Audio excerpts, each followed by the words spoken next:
Welcome in, everybody. We have two games for Monday Night Football. We got Buccaneers and Ravens, and we got Chargers and Cardinals. I'm with my man JJ. As always, we're going to break down everything you need to know as efficiently as possible and give you guys a banger parlay at the end, so stay tuned.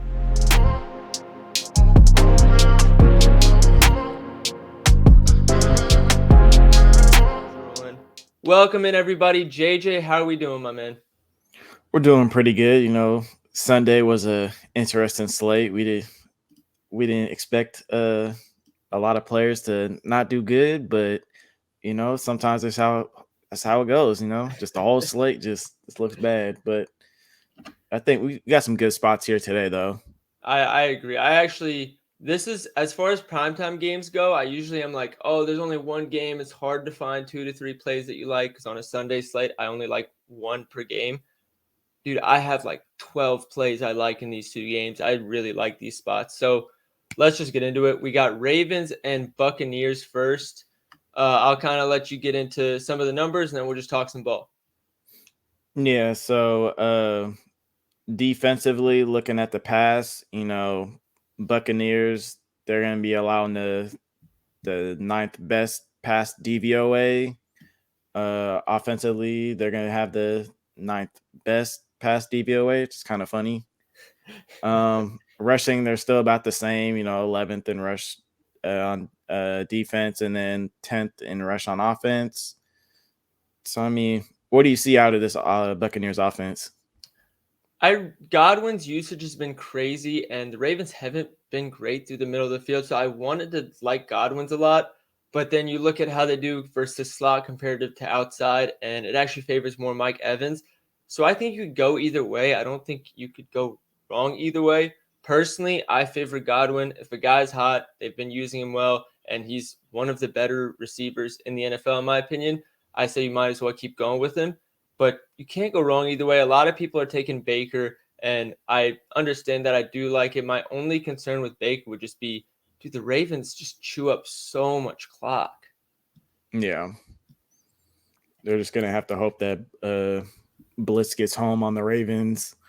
Definitely stack the box and trying to limit that run. Oh, 100%. And I know the Bucs blitz a lot. Obviously, that's a staple of their defense. So when that happens, you're kind of looking at two things: the guys who are quick and easy completions, which is more often going to be the running backs and Justice Hill and Zay Flowers. For some teams, it's the tight ends, which you usually expect with Baltimore, with Mark Andrews and Likely, but that's kind of been all over the place with their usage. And Bateman isn't great in terms of targets versus the blitz, but when Bateman gets the target versus the blitz, he's efficient as fuck with them, which makes sense. If they're blitzing, there's less coverage over top, less deep help, and he can make the most out of it. So I also think the Ravens passing side is wide open. I think you could go for Zay or Rashad Bateman. Rashad Bateman has been really good lately in terms of his usage. Him and Lamar seem to be more on the same page, but obviously Zay Flowers is still the number one in that offense. Yeah. Yeah. Against the blitz, Flowers has 33% targets per route run, 3.15 yards per route run, and a 34% first read share. So he's been a go-to against the blitz. Bateman, on the other hand, 22% target per route run, 2.96 yards per route run, and 17.1% first read share. So, I mean, Bateman, you can definitely target him downfield, probably take his yards there. Flowers, I mean, you can really go either way based off the numbers. He's going to get targeted. Yeah, I think for Justice Hill, the main concern for me is his route share isn't that high when the Ravens are winning. Like the first 2 weeks they were really good, but those are also the 2 weeks they went 0-2. And then his next highest snap share game was week 5 against the Bengals, which went into overtime. But their 3 wins that they won comfortably, his route share was below, I think, 40%, or his snap share was below 40%. So if you're Yeah. expecting the Ravens to win again, I like the spot when he's on the field. My only concern is I don't know how much he's going to be on the field. Yeah, he's going to be very game script dependent. Exactly. So I think that's everything on the passing side for that game. Let's get into the rush attack.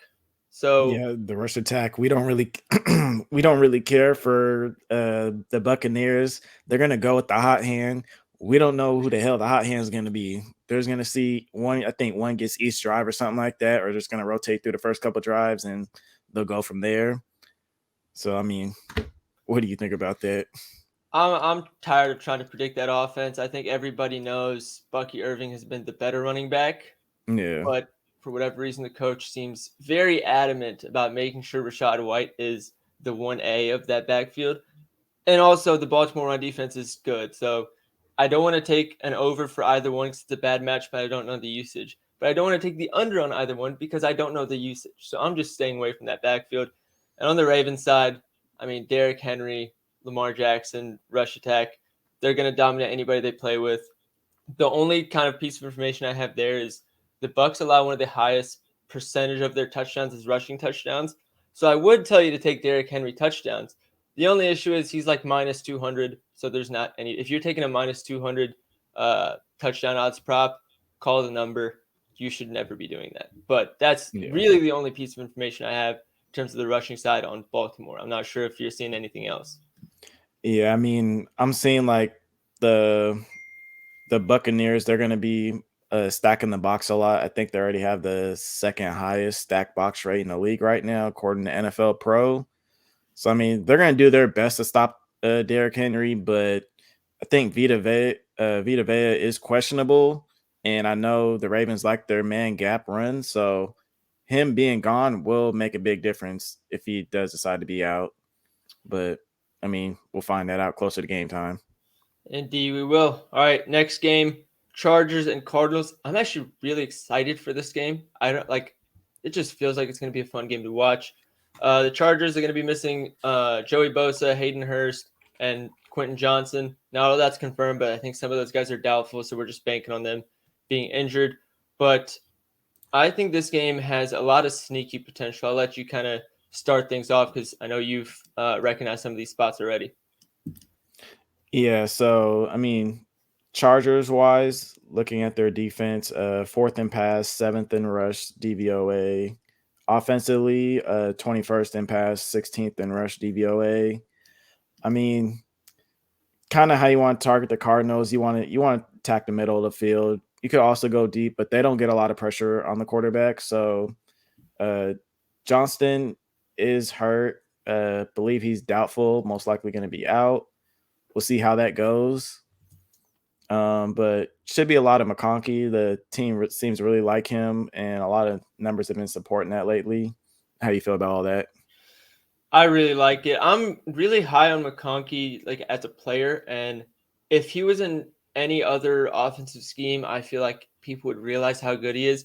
The issue is the Chargers throw the ball like 15 times a game, so Yeah, the opportunity share isn't that exciting.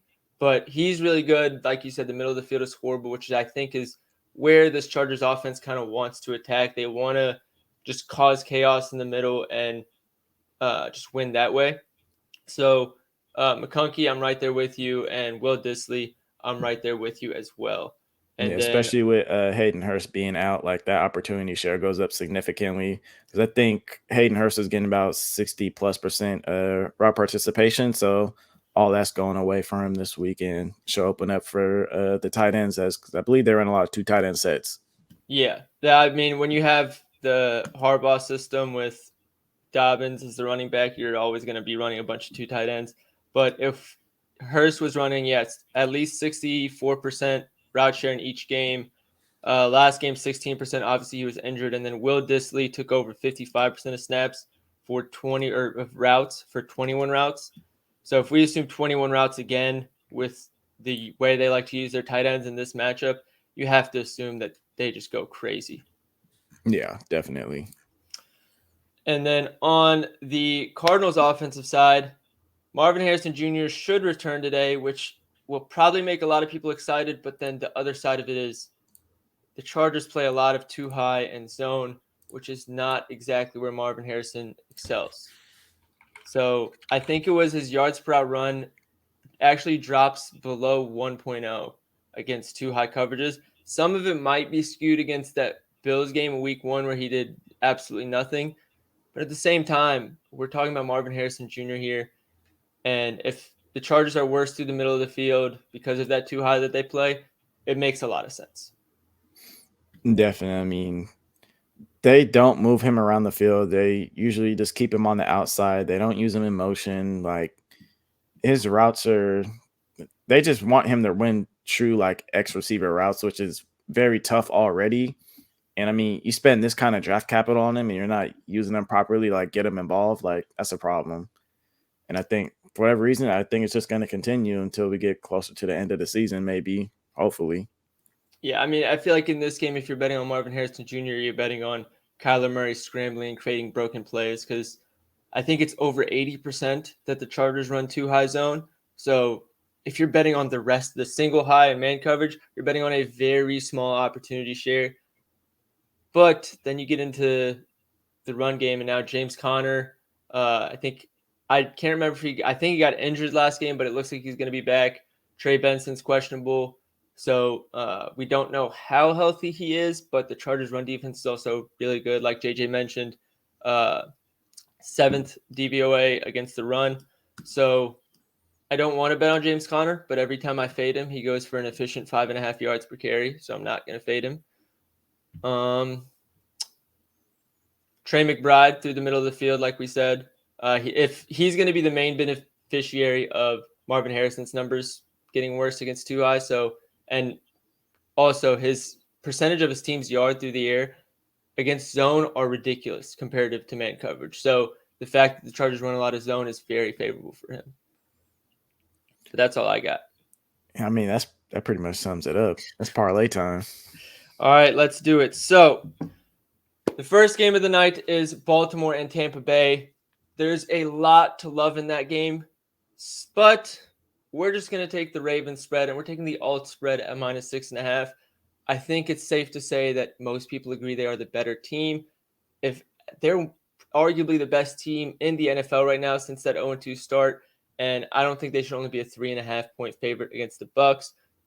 And away favorites in primetime usually do pretty solid, so that's what we're going to be banking on. 3.5, we lose that 3 key number. At 6.5, we can go and chase that 7 key number and still hit. So we're taking the alt spread there. And then next up, we have the Chargers and Cardinals game, and it's going to be the tight end game. We're taking Will Dissly over 25.5 receiving yards. We talked about Hayden Hurst. He's probably not going to play, which means his route share is going to go up. And by the way, his numbers against the route or against the coverages that the Cardinals run are very favorable for him. 25.5 is way too low.